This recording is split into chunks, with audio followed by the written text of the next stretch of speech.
isso vai fazer com que saia somente a água, né? Vai funcionar como um filtro. E também precisaremos de um substrato. Pode ser. Substrato é qualquer composto no qual a gente vai inserir alguma planta, tá? Então, pode ser terra vegetal.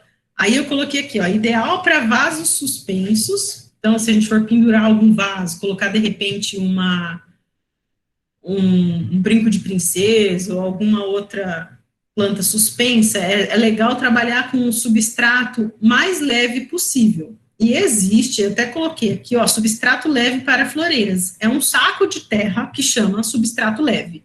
E ele é leve mesmo. Você pode pegar um saco de 20 quilos, que é super levinho, assim. Não.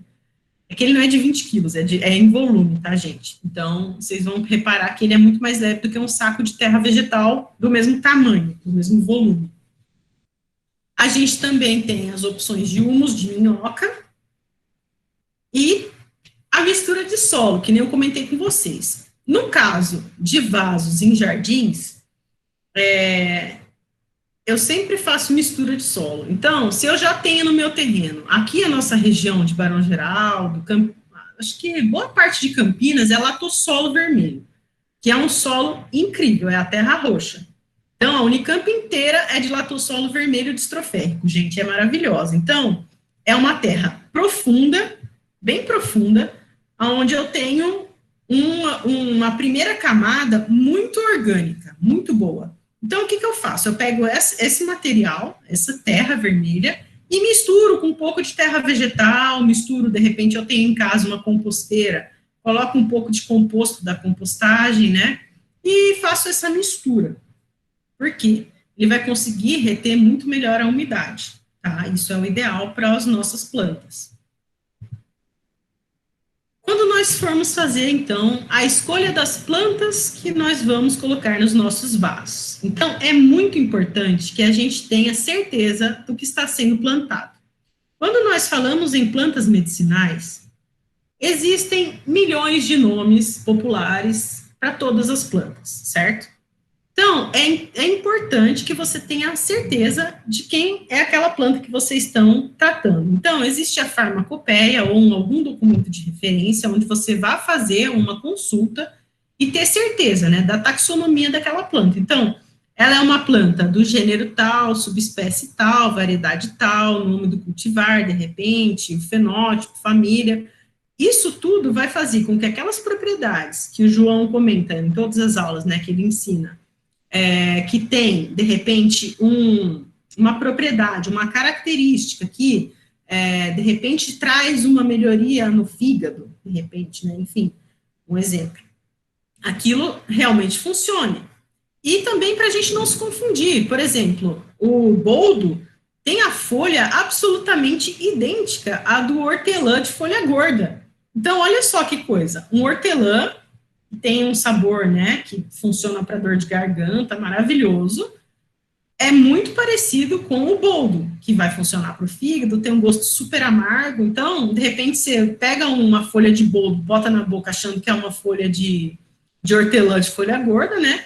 Você vai estar tratando coisas absolutamente diferentes, né?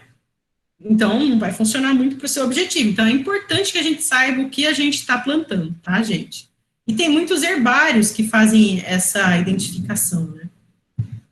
Aqui começou a cair um torozão, gente, agora.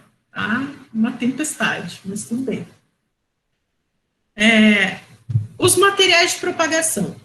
Nós comentamos, então, na última aula, que existe uma forma de fazer a propagação, né, das plantas. A gente pode usar sementes, a gente pode fazer um enxerto, a gente pode pegar um pedaço da planta, ela pode brotar de uma raiz, de várias formas, né? Então, a gente tem que ter a identificação e a qualidade, né, das características do meu produto final. Então, eu comentei do poejo com vocês. O poejo, se eu pegar um pedaço dele, do caule, porque ela é uma rasteira, né, ela é uma plantinha que rasteja. Se eu pegar um pedaço dela e encostar na terra, ele já vai criar uma raiz ali.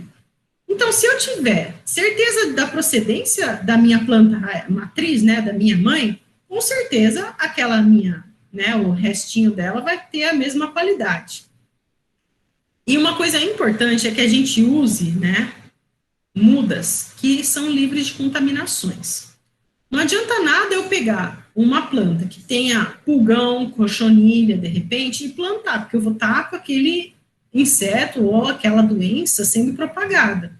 Então, é interessante que a gente sempre trabalhe com materiais livres de contaminação. Sementes e materiais vegetativos, em geral, se a gente trabalha, né, se a gente for depois usar como um medicamento, né, ou de repente para vender, oferecer para alguém, tem que ser certificado. E materiais de propagação geneticamente alterados devem estar de acordo com a legislação. A gente, no nosso caso, não vai ter muito isso, seria mais para quem está fazendo algum fármaco mesmo, né, para depois comercializar. Então, gente, olha só, aqui está uma forma de preparar os nossos vasos.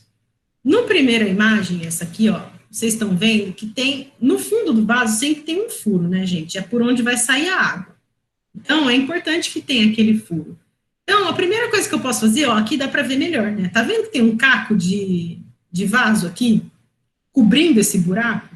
Por quê? Porque senão alguma coisa vai sair por ali.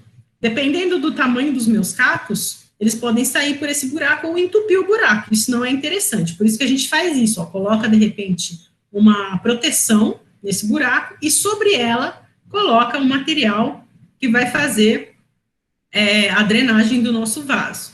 Então, aqui poderia ser um monte de caco de vaso, né, de cerâmica. Nesse caso foi, ó, isso daqui que é a argila expandida. E aqui a gente tem duas opções de fazer usar a manta. Ó, gente, isso é a manta de pidim que eu comentei, tá vendo? É esse material aqui, ó. Ela pode ser branca ou ela é cinza desse jeito, tá? É muito usada em todos os casos de jardinagem, paisagismo, né? Porque ela é muito boa para evitar que eu tenha uma invasão da próxima planta, por exemplo, eu faço uma delimitação de grama, né? Aí eu uso isso para colocar uma outra planta, ou eu forro os vasos com isso, enfim, tem várias funcionalidades. Usa-se muito isso no paisagismo, na jardinagem. Ou areia, gente. De repente, eu não encontro a manta de pidim, não tem problema, não precisa, você pode usar areia. A areia também é excelente, porque ela é um filtro, né? A manta funciona como um filtro, a areia também. Porque a areia tem partículas muito mais finas do que a terra. Então, quando entra água, ela vai ficar presa na areia, né? E a terra não vai junto, não vai acontecer o fenômeno de lixiviação, né? Que é levar tudo embora junto com a terra, tá? Levar essa terra junto. Então, a gente usa ou a areia ou a manta de bidim. Olha só, esse desenho, ele mostra bem como é um vaso com drenagem e sem drenagem. O vaso com drenagem, olha o que acontece. Eu tenho um direcionamento do fluxo da água muito melhor. Ele conduz a água, né, até o furo para que ela saia tranquilamente. No caso do vaso sem drenagem, olha o que acontece. Não é tão bom esse fluxo de água, né? Porque aqui, ó, primeiro que a água vai sair muito mais limpa. Aqui eu acabo deixando a água sair junto com a terra, o que acaba levando ao entupimento desse buraquinho aqui do vaso. Aqui eu não sei, gente, talvez acabe a energia também. Tá bem feia a chuva, mas enfim. Então, gente, vasos bem drenados são, sim, bem interessantes. E olha aqui, depois que a gente fez, então, a drenagem dos vasos, o passo é colocar nossa mistura de solo, né? Colocamos aqui a terra, colocamos a nossa muda, isso aqui é uma muda de hortelã, e reparem, muito importante, gente, se vocês trabalharem com mudas que vêm em saquinhos, cuidado na hora de tirar a planta do saquinho, tá? O sistema radicular dela, ele já está desenvolvido e acostumado com aquele recipiente. Então, o que a gente deve fazer? Tirar o saquinho da forma mais delicada possível e não bagunçar esse torrão, tá? A gente deposita o torrão inteiro no vaso e completa ele com terra em volta desse torrão, tá, gente? Em geral, a gente não fica mexendo no torrão das plantas. Porque lembram que eu comentei que o sistema radicular ele não era tão simples? Eu tenho uma raiz mais profunda, que é fixadora, mas as minhas raízes alimentadoras, que são essas mais superficiais, elas são fininhas e delicadas.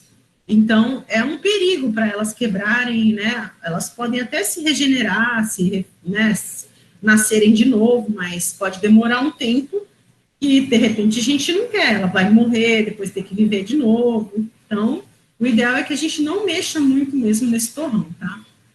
O que pode acontecer, em alguns casos, que plantas ficam muito tempo em um determinado recipiente, né, em algum vaso, é de a raiz principal ela sair do vaso. Em algumas espécies, eu consigo cortar essa raiz e ela depois ela volta tranquilamente. Mas em outras espécies, não, gente, ela vai acabar morrendo. Principalmente em árvores, que a gente compra mais altas, acontece um fenômeno muito comum, que é o enovelamento de raiz, né? Como ela passa 1 ou 2 anos dentro do mesmo vaso, em geral, esse vaso não tem um tamanho adequado para aquela muda de árvore, né? A raiz, ela começa a se enovelar, ou seja, ela começa a buscar espaço, e o espaço que ela tem é um vaso. Então, ela acaba formando um vaso com a raiz, né? Que ela vai se, então, virando um laço, sim, que acaba sufocando a própria árvore. Então, em muitos casos, a gente até planta uma árvore grande, espera que ela cresça mais rápido, mas não, ela vira um bonsai. Por quê? Porque aconteceu esse fenômeno, o enovelamento das raízes, que acaba não permitindo que ela tenha todo o seu desenvolvimento. Então, é importante nesse momento de olhar para a minha muda, né, antes de transplantá-la e ver o que está acontecendo com aquela raiz. Se ela tiver uma raiz à amostra na coroa do caule, né, que é essa região aqui, é legal que a gente tire para que ela consiga se desenvolver direitinho, tá bom?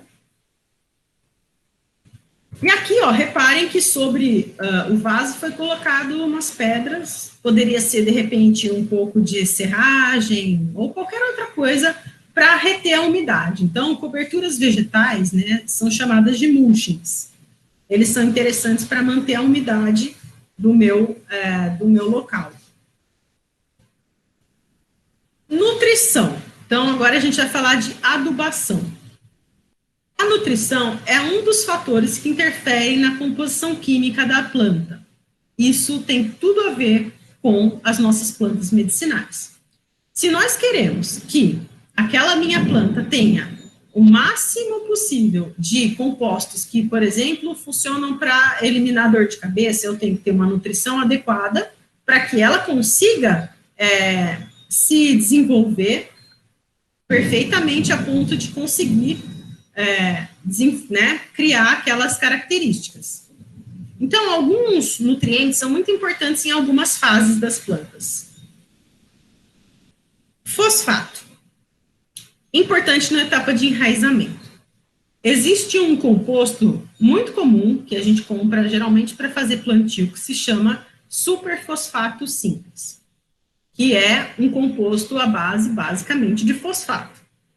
Ele acelera o processo de enraizamento, tá?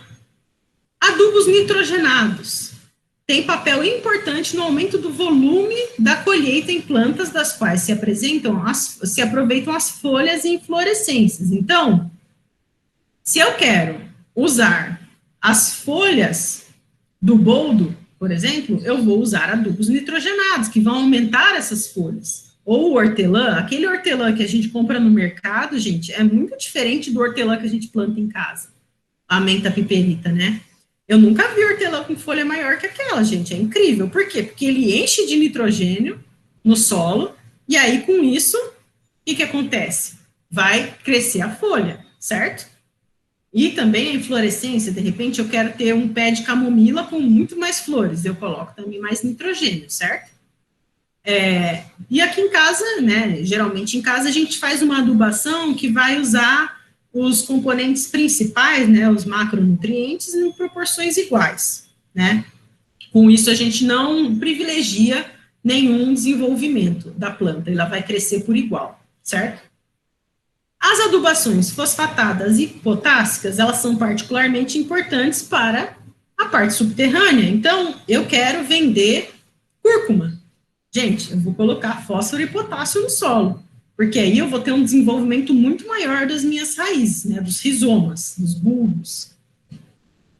A aplicação do nitrogênio, então, parcelada é mais eficiente, a gente usa fazer isso, né, a gente usa normalmente em casa o 10-10-10, que é sempre a composição dos macronutrientes, é nitrogênio, fósforo e potássio, NPK, essa é a composição dos adubos em geral. Então, quando eu falo 10-10-10, quer dizer o quê? Que eu tenho 10 partes de nitrogênio, 10 partes de fósforo e 10 partes de potássio. Elas estão na mesma proporção. Aquele adubo que eu comentei com vocês, que é fosfato para enraizamento, superfosfato simples, ele é um 0,50-0 ou 0,20-0. Quer dizer que eu não tenho nem nitrogênio e nem potássio, não, nem fósforo. Ai, nem potássio, eu só tenho fósforo, né? Que é NPK. Então, eu só tenho o fósforo em grande proporção, certo? Por isso que é o superfosfato simples. Então, se a gente fizer parcelada essa aplicação de nutrientes, ela vai ser mais eficiente. E ele não vai ser perdido no solo também, né, gente? Porque o que pode acontecer eu faço adubação hoje, aí eu irrigo todo dia, irrigo todo dia, irrigo todo dia. Dali a um mês, eu não tenho mais adubo no solo, porque ele foi todo lavado, né? E, às vezes, ele é volátil. Então, no que eu aplico aquele superficial, ele também vai evaporar. Então, algumas plantas, elas respondem melhor a aplicações, né, parceladas. Eu coloco hoje um pouco, daqui a 15 dias mais um pouco, daqui a outros, né, 30 dias mais um pouco, e parcelo essa adubação. Isso é o ideal. E plantas que respondem bem à adubação nitrogenada, ó, até coloquei algumas medicinais aqui para vocês, a beladona, a losna, a alfavaca, a alfazema, a melissa, o orégano, a arruda, a gente pode colocar aí o alecrim também, a salsinha, a cebolinha, o alho, tomilho, um monte responde muito bem à adubação nitrogenada. E a adubação equilibrada é a chave para a gente ter plantas mais resistentes a pragas e doenças, tá? Com maiores teores de fármacos, sem comprometer a produção da minha massa vegetal, ou seja, da planta como um todo, tá? Se nós formos usar um bom composto, um bom substrato no plantio, não vai ser necessário fazer uma adubação, uma fertilização no momento do plantio, tá bom, gente? No entanto, como eu já comentei, como nós fazemos a irrigação, né, periódica e diária, a gente vai lavando aquele solo. Então, vai ser necessário, sim, que nós façamos uma adubação ao longo do tempo naquele nosso plantio. A menos que vocês não queiram uma grande produção, tá? Isso, se vocês fizerem um plantio no chão, na terra nossa, então, vocês têm um jardim em casa, não precisa ficar o tempo inteiro fazendo nutrição dele, tá bom? Porque a nossa terra, ela por si só consegue já ter ela já se mantém. Eu tenho minhocas ali que vão fazer humus, então elas já estão fazendo adubação, eu tenho micro-organismos, eu tenho uma fauna toda associada àquele solo, tá bom, gente? Agora, em vasos, como a gente trabalha com compostos, que não são, né, necessariamente, não são naturais, né, um composto, um substrato que foi criado, tem substratos que são inertes, gente, que eles são totalmente, não são feitos mesmo, eles são produzidos, né, então, é interessante que a gente adube sempre, por isso que eu falo muito disso com relação a vasos, tá? Então, a gente vai precisar fazer fertilização neles. E aí, a gente tem algumas opções interessantes, ó, fertilizantes líquidos. Tem um que eu gosto muito, gente, que é uma marca que chama Forte, Forth. Ele tem Forte Frutas, Forte Plantio, Forte Flores, tem para tudo. E tem e ele, você mistura na água e ele fica diluído. E aí, você vai aplicar nas suas plantas. Eu coloquei aí um comentário, né? Se a gente tiver, por exemplo, alguma planta que floresça no inverno, é legal que a gente faça a adubação nela no período anterior. Se a gente tiver uma planta que floresça no verão, é melhor que a gente faça no período anterior, no outono, no inverno, tá? Então, a gente faz no oposto ao que... Tchau, João. Ao que a gente está comentando, né? Fazendo... qual é o objetivo? Então, eu quero que floresça mais, eu faço, então, antes a adubação. Existem os fertilizantes de diluição gradual. Tem um que é fantástico, que se chama Osmocote. Ele funciona por 3 meses. Então, assim, eu não quero ficar pensando em adubar o meu vaso o tempo inteiro. Compra o Osmocote, pega uma colher de sopa, mentira, uma colher de chá de sopa, maluca, é um vasão gigante, tá, gente? Então, um vaso normal, uma colher de chá, e coloca o Osmocote. Ele vai liberando ao longo de 3 meses adubo para aquele meu vaso. Ele é uma liberação lenta. Então, também existem outros fertilizantes na forma de pellets, né, que são bolinhas, tabletes ou cápsulas que fazem isso. Eles são... Mariana, Oi. Desculpe, você repete o nome, eu não consegui entender. Osmocote. Conseguiu anotar? Osmo Coach? Não. Isso. Ok, obrigada. Imagina. Então, ele vai fazendo essa liberação lenta. A gente também tem outros. Deixa eu escrever aqui para vocês. Espera aí, gente. Vamos lá. Deixa eu achar meu chat.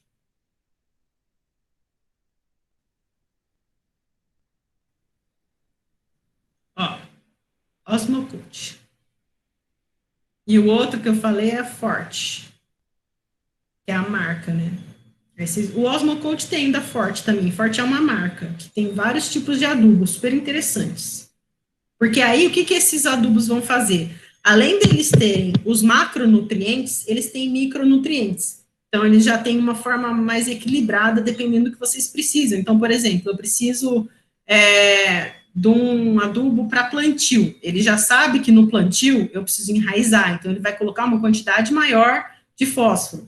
Vai colocar um pouco de cálcio. Entendeu? Ele vai pensando nos micronutrientes também. Humus de minhoca, esterco e compostagem, né? Por exemplo, em casa aqui eu tenho um minhocário, então tudo que eu sai da cozinha de vegetais vai para minhoca, vira comidinha de minhoca. Eu tenho compostagem também, porque todas as folhas que eu tiro da horta, raízes, vira composto orgânico pela compostagem. E eu uso muito esterco, gente, porque como eu tenho verdura, verdura adora esterco. Então, produz que é uma beleza. E, em geral, são os adubos mais baratos que tem também, né? Esses adubos aí em cima que eu comentei, eles são químicos, né? Os outros são adubos orgânicos, né? Humus, esterco, são adubos orgânicos, tá bom? E eu particularmente gosto muito de em plantios de medicinais ou de hortaliças, usar os adubos mais orgânicos, porque, na minha opinião, ele funciona muito como o próprio medicamento fitoterápico ou aromaterapia, né, gente? O que ele faz com a gente? Ele equilibra o corpo como um todo, né? Então, se eu tomo uma curcumina, o que ela vai fazer para mim? Ela vai tirar uma inflamação num lugar específico? Não. Ela vai equilibrar o meu corpo inteiro, ela vai agir num quadro inflamatório geral. É a mesma coisa o adubo. O que é mais interessante, né? Eu ter um adubo que é mais próximo do que seria na natureza, ou eu comprar um adubo que foi feito no químico, né? É a mesma coisa da gente tomar um remédio. Para algumas pessoas, pode ser que seja muito mais eficiente tomar uma aspirina, de repente. Mas, para outras pessoas, é muito mais eficiente tomar um chá de camomila. Então, que tem muito menos efeito colateral, sabe? Então, é isso, gente. Seria uma relação um pouco parecida com isso.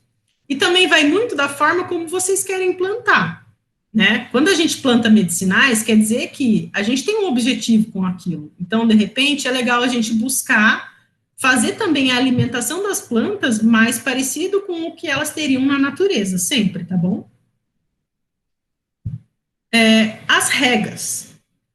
Muito importante lembrar que estamos falando de vasos, tá? Então, regas em regime regular, tanto para em jardins mesmo, como em vasos. Só que lembrando que os vasos, eles não retêm tanta umidade quanto o chão, né? Quanto a terra. Então, a gente vai ter que irrigar um pouco mais. Eu coloquei aqui, gente, ó, em geral, a rega estará boa quando formar uma poça embaixo do vaso, tá? Uma pequena poça. Isso demora mais ou menos 2 minutos, tá, gente? No máximo, é rápido. Então, se estiver bem drenado o seu vaso, em 1 minuto já tem uma pocinha d'água ali, você já pode parar de irrigar. Aqui eu trabalho com irrigação, então eu coloquei aspersor. Aspersor, gente, geralmente, como ele trabalha com gotículas muito pequenas, a gente deixa, em geral, 15 minutos, tá? Por dia. E aí eu não preciso ficar colocando de manhã e de tarde.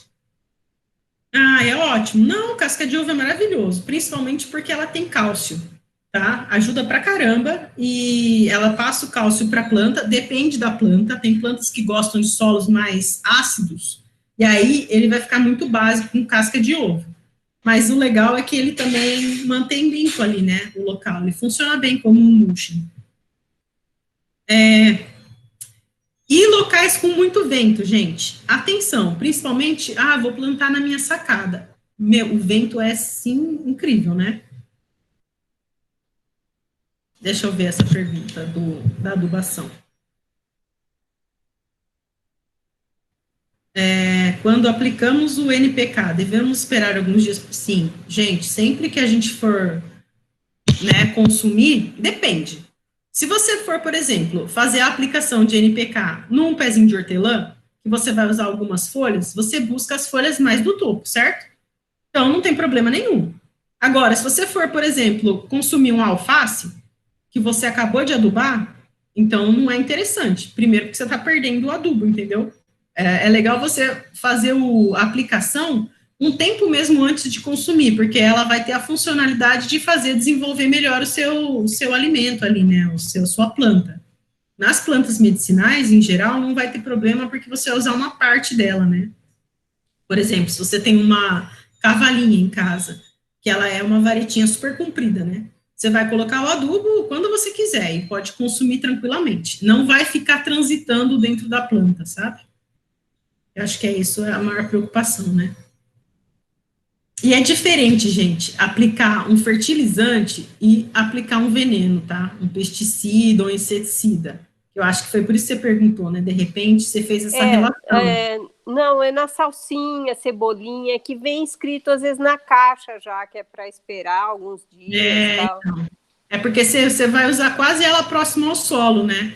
Mas não tem problema não, porque não vai passar para ela muito rápido. Elas são rasteirinhas e você não precisa adubar tanto também, porque o sistema radicular é muito superficial e, nossa, ela se desenvolve super bem com muito pouco, sabe? Então, não precisa. Você pode aplicar, não vai também aplicar hoje e já consumir hoje, né? Você pode, de repente, esperar alguns 2 dias, assim, já tá bom. Mas se for aplicar algum veneno, por exemplo, eu tenho couve aqui. Gente, o que dá de praga em couve eu nunca vi, um negócio. Aí eu aplico fumo ou NIM, óleo de NIM, né? Aí você não pode consumir aquelas folhas naquela semana. Geralmente a gente espera uns 10 dias, quando a gente aplica algum inseticida, tá? Ou algum pesticida. Isso não é legal, porque aí maracujá fica mesmo... Maracujá também, né? Nossa, maracujá também. Então, tem que sempre esperar uns 10, 15 dias para consumir.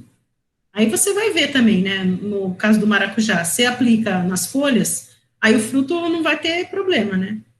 Então, precisa ver no que você está aplicando, né? Que no caso da couve, você aplica direto no que você vai consumir, né? Então, não é legal, normalmente. Em condições normais desse tempo, a gente testa o solo, gente, põe o dedinho assim no vaso e vê se a superfície está úmida. Se estiver úmido, não precisa molhar. Se estiver seco, precisa molhar. Então, é um ótimo teste, super fácil, todo mundo consegue fazer. E a gente também evita molhar as folhas, principalmente quando fica assim muito exposto ao sol. Então, por isso que eu comentei que às vezes é legal ter um regador com aquele bico compridinho, sabe? Que a gente consegue colocar por debaixo das folhas e molhar o solo, não as folhas. Agora, também é importante que de vez em quando a gente molhe as folhas, por isso que é legal ter aquele dreno fino, né? Então, no final do dia, que vai depois ficar de noite, vai ter bastante tempo para a folha poder deixar a água sair dela, é legal a gente jogar um pouco de água até para limpar a poeira do ar, porque tem muita, né, gente? Não sei onde vocês estão localizados, mas aqui em Barão é uma coisa, né? Incrível. De um dia para o outro, você passa o aspirador, tem que passar de novo, porque é o que tem de pó, e aquilo fica na folha também, e acaba interferindo no processo de nutrição da própria folha, tá? Então, é legal a gente lavar de vez em quando as plantas também. Isso eu coloquei aqui para vocês, que existem dispositivos, que são polímetros hidrorredentores, que liberam umidade ao solo lentamente, que é super legal também, gente, chama hidrogel. É um gel, é um gel mesmo, são bolinhas, que retém a água. Então, se você molha, ele fica uma bolinha gordinha, cheia de água. E ela vai liberando aquela água para sua raiz, bem devagar. Em geral, é muito usado para plantio comercial ou grandes restaurações florestais. Não é muito usado em jardins, porque o hidrorredentor, né, ele é super caro, né, esse gel, e tem um perigo, porque ele pode acabar ressecando sua raiz também, porque ele fica endurecido, então é uma coisa que a gente tem que usar realmente em último caso, sabe? Eu vou viajar, tá na seca, não tem ninguém para molhar minhas plantas, vou ficar uma semana fora, aí eu consigo eu coloco o gel, né, esse hidrogel, molho super bem antes de sair, e tá tudo bem. Aí ele vai manter aquela umidade por uns 3 dias, até que você volte e consiga irrigar novamente, tá? Pragas e doenças. É por cima que fica? Como que fica? Eu pensei que tinha que misturar na terra. Então, você pode... Geralmente a gente coloca o gel junto com a terra no plantio, né? Ele fica submerso. Mas você também pode colocar sobre o solo. Não é tão eficiente, mas também funciona. O legal é você incorporar ele no plantio, né? É mais usado para colocar no plantio. Tá. Aí, com relação a pragas e doenças, as plantas medicinais, gente, maravilhosas que são, elas têm uma alta resistência ao ataque de doenças e pragas. Principalmente porque elas normalmente são muito aromáticas, então elas já têm uma defesa incrível, né? E a gente, inclusive, usa, né, esse metabolismo secundário delas, que é da própria defesa delas, para nos beneficiar com as questões medicinais, né? Mas, por algum desequilíbrio, pode acontecer de ter uma praga nelas, né? Então, num ambiente equilibrado, com plantas bem nutridas, a possibilidade de ataque diminui. E o uso de produtos químicos, gente, agrotóxicos, para cultivo de medicinais, ele é condenado, a gente não usa, tá? Eu tenho, inclusive, uma espécie aqui, que eu até ganhei uma muda de um pachá, do chefe indígena, que é o vetiver, que ele capta todo o ferro, todos os metais pesados e todas as coisas tóxicas do solo, ele puxa para ele. Então, como o meu plantio é orgânico, eu acabo tendo uma limpeza maior do solo. Então, a gente acaba usando outros mecanismos para não ter que usar produtos químicos nos plantios, né, principalmente das medicinais. É claro que, então, a gente sempre tenta falar de não usar esses produtos, né, gente? Vocês vão perceber, para plantio de medicinais, que é muito difícil mesmo ter praga e doença. No máximo, você vai ver lá um besourinho, algum inseto, mas deixa, sabe? A gente não precisa consumir tudo. Eles podem consumir um pouco também, tá tudo certo. Tudo bem? Se para os alimentos já se buscam alternativas para evitar o uso de produtos, enfim, para os fitoterápicos a gente usa menos ainda, tá? Eu não entendi direito o que você falou que usa, que você ganhou do pachá aí. Não, é que tem uma planta que é um mato, na verdade. É um mato super alto, parece uma braquiária, que chama vetiver. Inclusive, tem um óleo essencial incrível de vetiver. E ele faz isso, ele puxa as substâncias tóxicas do solo para ele. E aí ele purifica o resto do ambiente. É bem interessante. Eu acho que dá para ver numa foto que eu tirei aí do jardim para mostrar para vocês. Mas ele é um mato bem alto, assim, dá uma flor bonita, né? Ele não dá uma flor, ele dá uma... que nem de capim mesmo, né? Chama vetiver. E as principais doenças que atacam plantas medicinais? Isso, em perfumaria, exatamente, também. Em alimentação também, já vi bastante usar o vetiver. Pragas, ácaros, Ácaro, gente, é dificílimo de ver, é um negocinho microscópico. Besouros, então aquele besourinho é o que mais vocês vão ver, viu? Cochonilhas, aí a gente vai ter aquelas duas mais comuns, a branquinha, que é uma que você vê, parece um pelinho branco andando, e a cabeça de prego, que é um terror, né, que a gente vê muito em orquídea, que parece um ponto preto durinho. Aquilo é uma cochonilha, que tem uma carapaça protetora, por isso que é a cabeça de prego, ela é difícil de destruir, e é a cochonilha mais do mal que tem, assim. Formigas, e aí depende do lugar onde vocês estão, gente, formiga é muito local, assim, eu não tenho nenhuma aqui em casa, e a minha vizinha tem 1 milhão, eu não sei o que acontece, tá, então é muito do local. Lagartas, gente, lagartas, onde você tiver borboleta, vai ter lagarta. Ter pés no chão. Ai, que legal. Tá vendo, gente? Tem um monte de usos para as coisas. E a calma, olha que maravilha. É isso aí. Eu tenho óleo de vetiver também, eu gosto.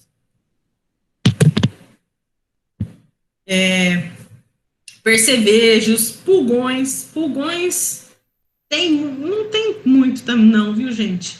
Lesma tem pra caramba e nematóide também, que são as minhoquinhas, né? E das doenças, vai ter alguma doença fúngica, que em geral aparece nas folhas, como uma mancha marrom ou mais escurecida, sabe? Aquilo é um pouco indício de fungo. Bactéria e vírus, raríssimo, tá? E aí eu coloquei alguns controles naturais de pragas e doenças para vocês. Caso vocês tenham interesse, tá? Tem algumas plantas medicinais que vocês podem plantar junto com as suas plantas, que vão funcionar como um controle biológico, são lindas. Então, a alfavaca, o cheiro vai repelir as moscas e mosquitos, não pode ser plantada perto da arruda. O funcho, gente, que além de ser uma delícia, ele não se dá bem com outras plantas, então vocês têm que plantar num canto ou num vaso, olha só que legal.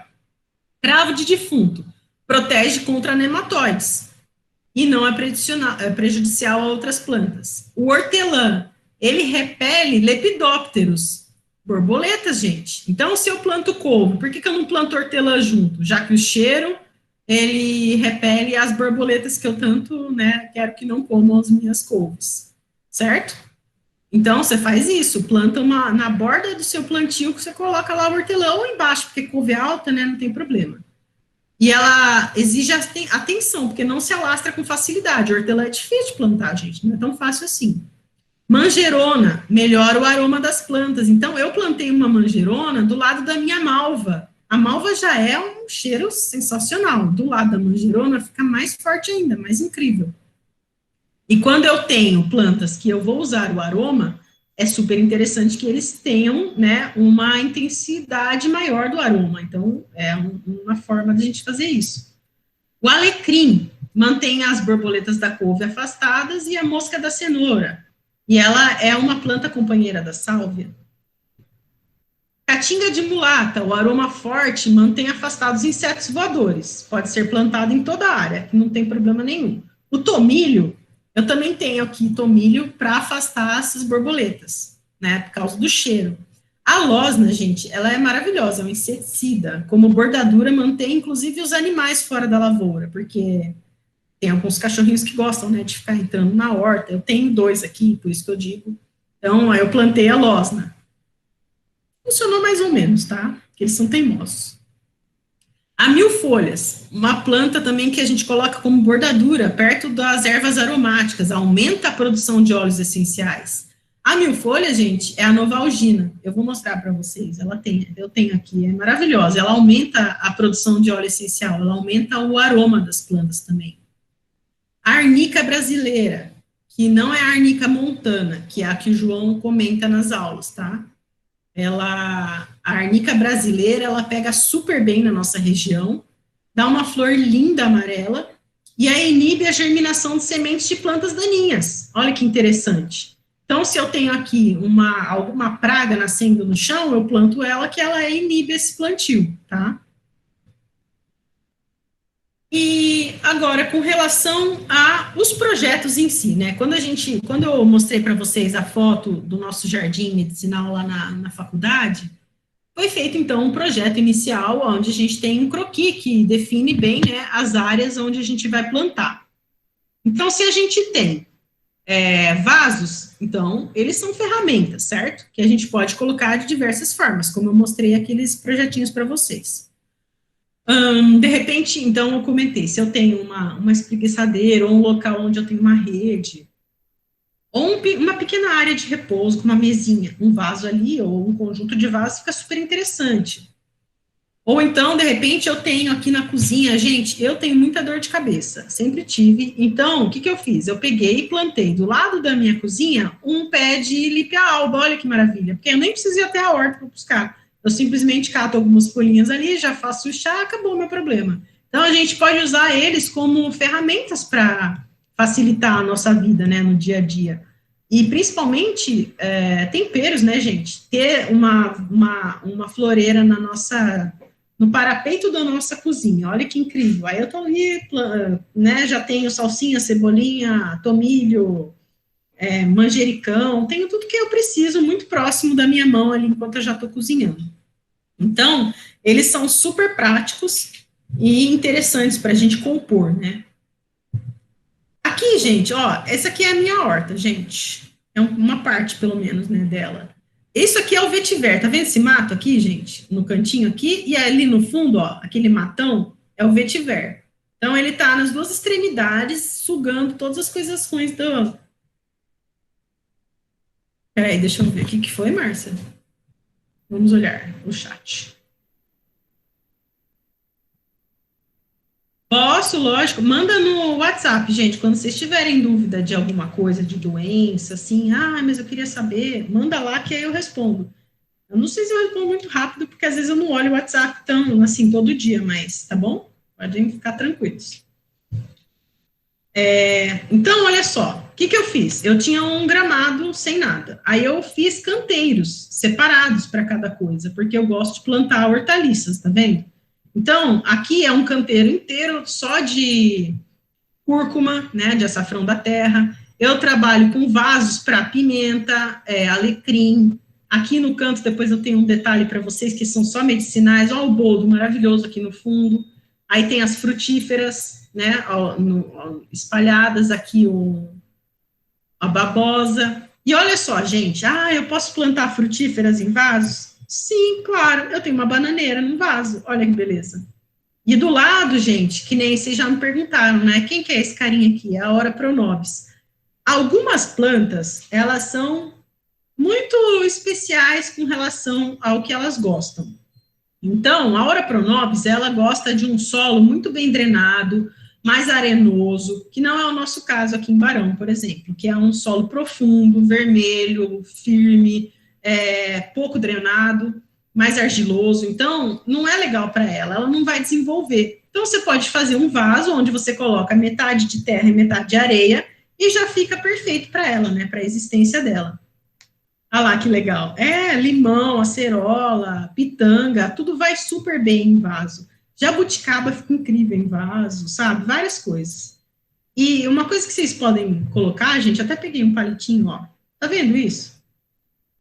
É um pauzinho que vende no Ceasa, em qualquer lugar. Você pode colocar o nome da planta para facilitar a nossa vida, né?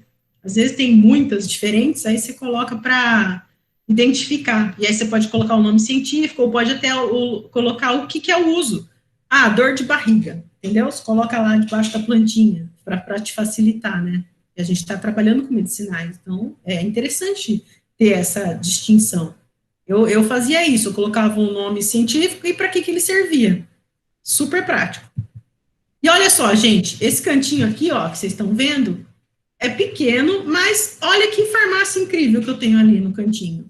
Eu tenho a citronela no fundo, o capim-limão aqui, o curry, a novalgina, essa é a 1000 folhas, gente, que eu estava comentando. A perpétua, a malva. Aqui, ó, a manjerona tá aqui, ó, é que não dá para ver, tá vendo essa folhinha aqui? É a manjerona, eu esqueci de escrever para vocês. Arnica brasileira, cavalinha, esse é o ginseng brasileiro.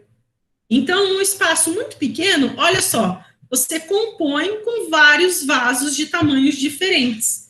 E fica muito bonito, compõe muito bem com o jardim. Eu só uso vasos desses de barro, tá? De terracota, gente, mas é uma particularidade minha, eu gosto.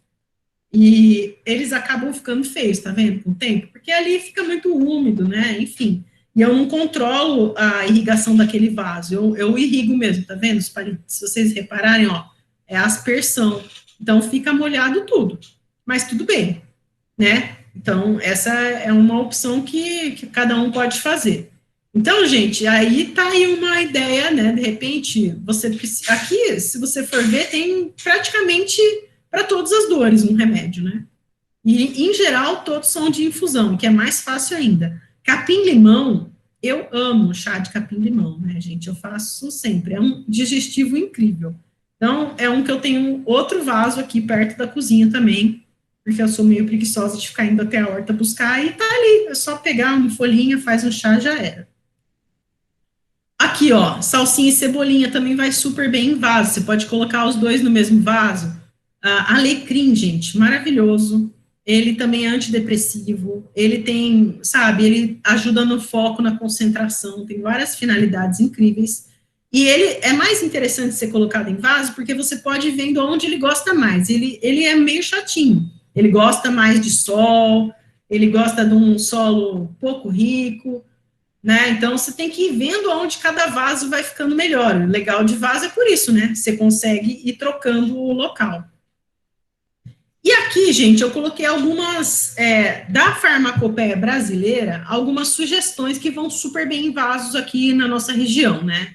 Então, o alho, babosa, camomila, carqueja, cúrcuma.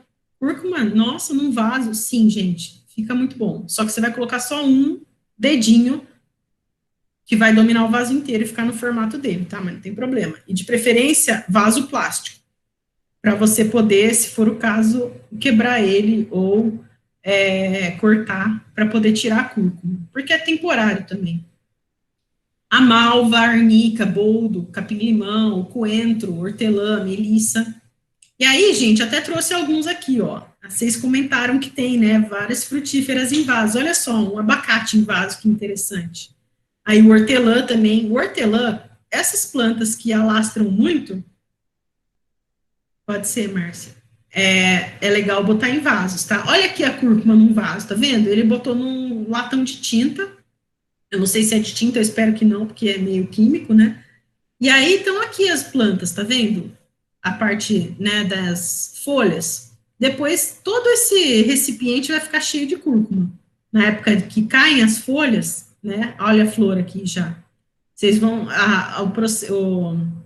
as etapas da cúrcuma são essas, né? Dá essas folhas bonitas, dá a flor morre, morrem as folhas, e aí tá pronto para colheita. A babosa gosta muito de vaso, ela não tem um sistema radicular muito desenvolvido, não precisa, ela pode ficar num vaso tranquilamente, você vai tirando as partes da folha para usar. O alho aqui, olha como fica, o alho é super rápido, gente, em 5 dias você já tem, já brota tudo, é incrível.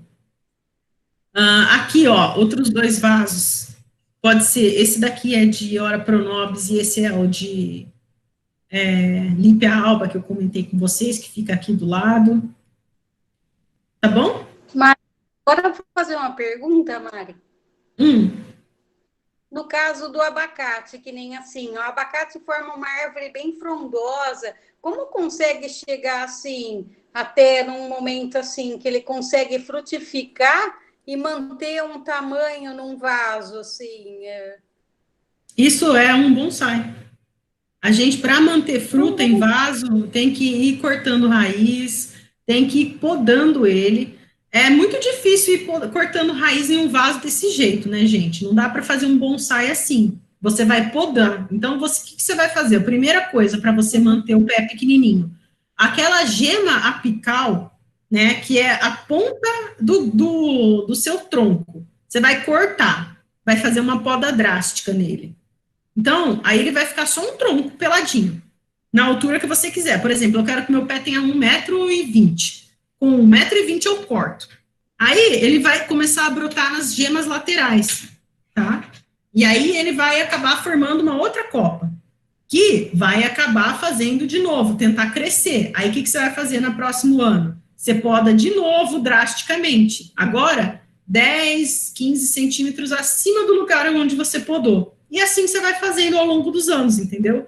Você mantém o pé pequeno com poda. Aqui em casa, as minhas frutíferas são super velhas, frutificam muito. Acho que eu fiz uns 20 potes de geleia de amora esse ano, e o pé tem 1,5 metro. Eu não quero que nenhuma fruta minha cresça muito, porque senão eu não colho depois, né? Então, você consegue manter ele na poda, tá? Então, é muito possível. É só você fazer a poda adequada, tá? E aí, gente, depois que a gente já plantou tudo, existem as boas práticas para pós-colheita, né? Que são muito importantes. Então, ó, a matéria-prima, ela tem que ser submetida a uma inspeção visual. Você vai olhar para a sua folha, né? Vamos imaginar que eu vou fazer um chá de hortelã. Olha para a minha folha. Ah, tá bonita, não tem nenhum inseto e tal, beleza, posso usar. Se for o caso de uso fresco, né? Eu vou armazenar sob refrigeração. Eu gosto muito de manter algumas folhinhas congeladas para que elas mantenham aquele sabor dela fresca. E não gosto necessariamente do gosto dela seca. A erva cidreira, né, o capim-limão, por exemplo, é uma que eu congelo, gente. Quando é época de cortar as folhas, que de vez em quando a gente precisa cortar todas, eu corto, coloco num saquinho picado e congelo. Aí eu vou fazendo chá com as folhas congeladas. Fica incrível, igualzinho se fosse colhido na hora, sabe? Então a gente pode congelar, e também ela dura muito mais tempo, ou eu uso ela seca, né? O uso seco, eu posso fazer no ambiente, então eu colho e penduro, por exemplo, num varal, sempre à sombra, tá, gente? Não deixa no sol secando nada. Tabuleiros de secagem, que são, na verdade, telas, onde eu deixo o material ali sobre ele secando, né? Em estufas de secagem, mas a gente, em geral, não tem estufa de secagem em casa, né? E liofilização, que é quando todo o conteúdo está na forma de um gelo, eu submeto a condições de pressão muito altas, enfim, são processos que são industriais, tá, gente? E é isso. Agora, se vocês tiverem alguma dúvida, vou até tirar aqui a apresentação para ver vocês.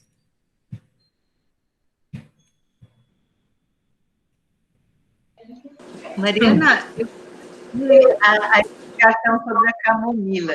Eu estou com a camomila num vasinho, tá linda, mas de vez em quando ela dá uma rateada. Eu não sei se ela está no lugar inadequado, molhada demais, de menos. Estou meio perdida com ela. Você sabe que eu reparei que a minha camomila estava assim também, né, num vaso. Daí minha filha foi lá e colocou todas as... Tipo, ela enterrou a coitada da camomila. Aí o que eu fiz? Tirei tudo em volta dela e deixei ela um pouco com menos água. Ela tá linda agora, com umas folhas super grandes. Aí eu falei, gente, ela gosta de ser judiada. Então, de repente, ou você tá molhando demais ela mesmo, deixa o entorno dela com bastante espaço, sabe? Não deixa nada muito junto dela. Ela gosta de ser espaçosa, sabe? Se você tiver alguma cobertura no vaso, tira. Tipo pedrinha, essas coisas, deixa o solo nu. Então, ela gosta de estar mais, sabe, exposta. E por quê? Porque ela gosta que o solo resseque mais. Então, por isso que não precisa ter muita cobertura. Deixa ela um pouquinho mais judiada. E rega, não tanto, então. Não tanto. Você vai regar dia sim, dia não, por exemplo. Se você rega todo dia, os outros vasos, ela você pula. Tá, e aí você vai ver como ela vai desenvolver melhor. Eu normalmente espreio um pouquinho, né, assim, de água nas folhas, em todas as plantas. Porque está muito quente, né? Eu está gostando disso também. Mas o spray é uma borrifada, é pouco, né? Porque, em geral, nem umedece o solo. É só para as folhas, né? Então, não deve ser isso. É mais a irrigação que você faz para molhar mesmo elas, né? Obrigada. Então, pode diminuir a irrigação. Mariana, posso fazer pergunta? Lógico. Como que é o nome do remédio para dor de cabeça que você falou? A Novalgina, 1000 folhas. Não. Então, a Lípia alba. A Melissa? A Lípia alba. Como escreve isso? Lípia. É Lípia. Eu vou pôr aqui no chat, ó. Lípia alba. Maravilhoso. Você pode misturar a lípia alba com camomila, que dá um efeito mais potente ainda. Porque a camomila é super boa para dor, né, gente? Então, a lípia alba é a melissa ou não? É que a melissa que a gente conhece é uma folhinha que parece hortelã, que é a Melissa officinalis, né? E a lípia alba é o popularmente conhecido como melissa, que é aquela trepadeira longa que a gente usa para dar banho em criança. Ah, tô vendo a folhinha da Márcia aqui. Manda uma foto dela, Márcia. Isso é fungo, viu? É bem comum em orquídea. Aí, quantas folhinhas para... Eu pego normalmente, eu tenho, sabe aquele coisinho de fazer chá que é uma bolinha? Sim. Bolinha de metal, aquilo. Eu coloco uma colher de chá de camomila, né? E as inflorescências, quanto menorzinho, melhor, tá, Doris? Lembra que o João até comentou numa aula? Então, você pode fazer assim, ó, com a mão, para diminuir o tamanho das flores de camomila. Certo. Aí você põe no fundo, e aí eu pego umas 5 folhinhas, normalmente, de lípia, e eu tenho aqui tanto a seca como a fresca, né? Se for a seca, você pode pegar umas 5 folhas e fazer isso também. Diminui o volume e coloca junto, nesse mesmo potinho aí de fazer chá. Se for a fresca, você pode usar umas 3 folhinhas só, que já dá, porque ela é mais forte quando está fresca.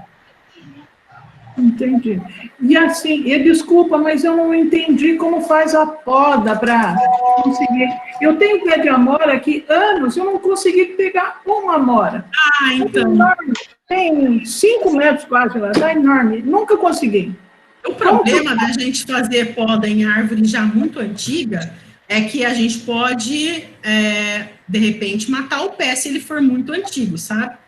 Então, eu vou comprar uma nova. O que eu tenho que fazer para fazer ela ficar pequena? Você falou que consegue fazer geleia?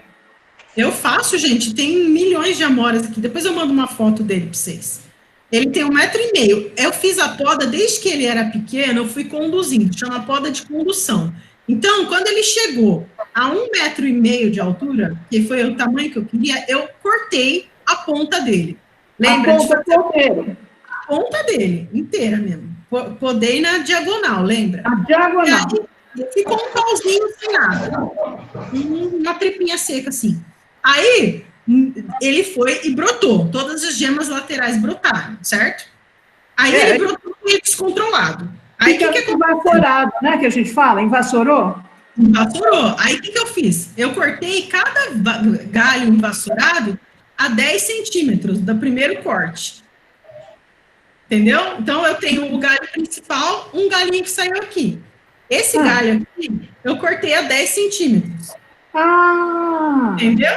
Aí, ele foi ficando menor. Isso é um jeito da gente diminuir o tamanho de árvore. Você poderia fazer isso na sua amoreira de 5 metros. Mas isso vai demorar uns 2 anos para você conseguir. Mas se você estiver disposta, é uma tentativa. Eu vou comprar um outro, porque eu adoro amora e não consigo comer. Então, gente, isso é porque você tem que ir conduzindo o mesmo pé, senão ele descontrola. Vou comprar a pitanga são muito fáceis de conduzir. Então, faz isso. Quando você compra a muda, deixa ela crescer sozinha 1 ano, por exemplo. Aí ela vai estar com um diâmetro mais interessante já, um pouquinho de caule mesmo, mais grossinho. Aí você corta na diagonal na altura que você quiser e faz isso que eu te falei. Aí brotou, corta de novo a 10 centímetros no outro período. E, gente, lembra, poda, por favor, em período de mês sem a letra R, tá? Isso. Eu acabei de podar a minha madeira, tá, gente? Ela acabou de frutificar e eu podei. Então, pode ser assim também. Como ela já está acostumada, depois que ela para de frutificar, eu podo. Mas é uma árvore que está acostumada com poda.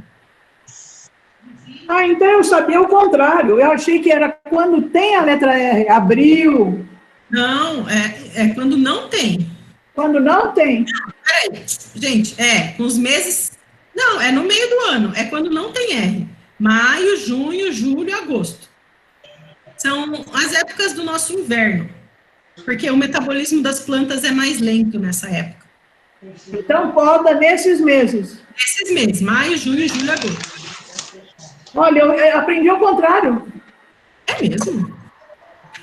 Você vai plantar em plena época de florescer, frutificar? Não pode, gente. Aí a gente não pega não consome nada.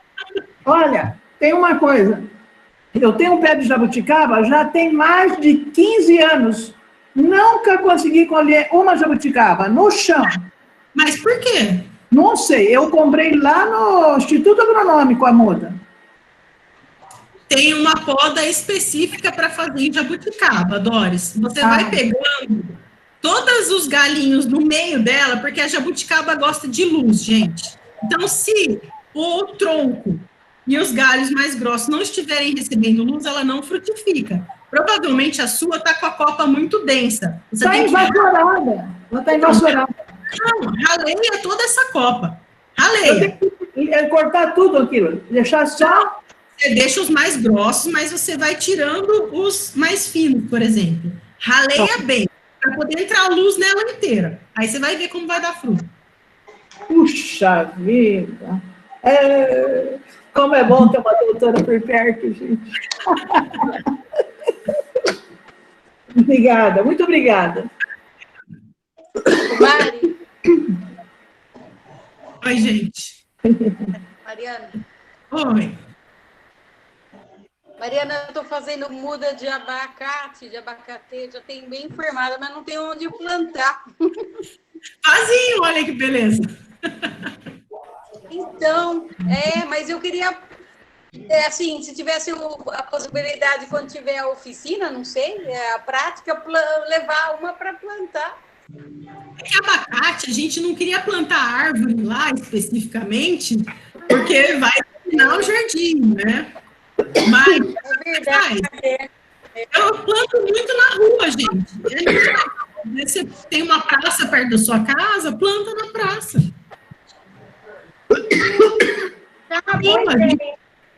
Planta na praça. O pessoal vai adorar. Se tiver abacate, já pensou?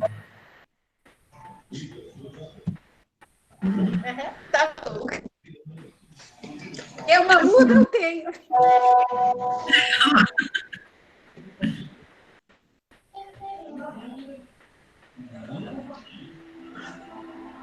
Você ia falar? Pode falar.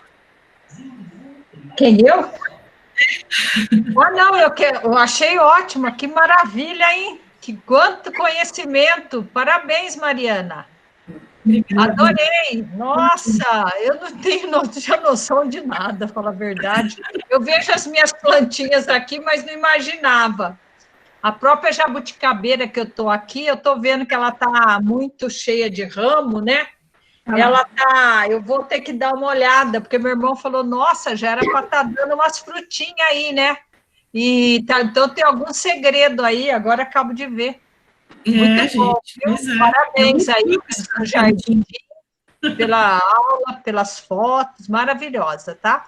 E eu até estou tirando as fotos aqui com o meu celular, viu? Tá bom? Muito bem, parabéns, viu? Imagina. Até semana que vem, então, para todos. Se tiverem dúvidas, podem mandar lá no WhatsApp. Obrigada, Maria. A aula, viu, Maria? Obrigada. Beijão aí, viu? Beijão. Obrigada. Manda a aula para nós. Beijo grande, Mariana. Obrigada. Beijo.